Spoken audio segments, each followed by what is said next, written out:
In today's video, I'm going to teach you how to host a Zoom meeting for the first time, step by step. If you've never hosted a Zoom meeting before, don't worry. We're going to walk through everything slowly and clearly, so that by the end of this video, you'll feel completely confident starting and running your own meeting. First, make sure you have Zoom installed on your computer or mobile device. If you don't have it yet, go to the official Zoom website or your app store, download the Zoom app, and install it.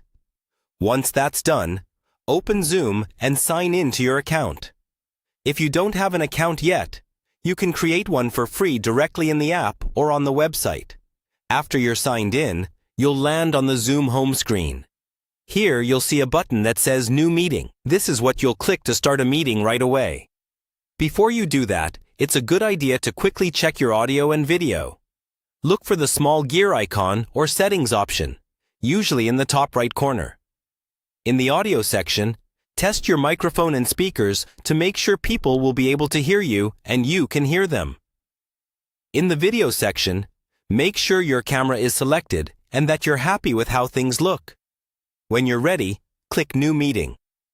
Zoom will open a meeting window with your video and meeting controls along the bottom.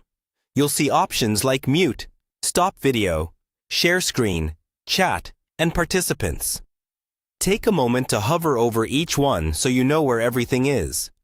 To invite people, click on Participants, then choose Invite.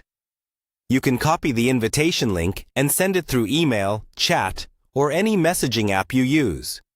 Your guests just need to click that link to join. As the host, you're in control. If someone is making noise, you can mute them from the Participants panel. You can also enable or disable screen sharing, depending on whether you want others to present. Use the chat to share links or notes with everyone, or send a private message to a specific person if needed. When you're finished with your meeting, click End in the bottom right corner. Then choose End Meeting for All. This closes the meeting for everyone at once. That's all there is to it. By following these steps, you'll be able to confidently host your first Zoom meeting from start to finish.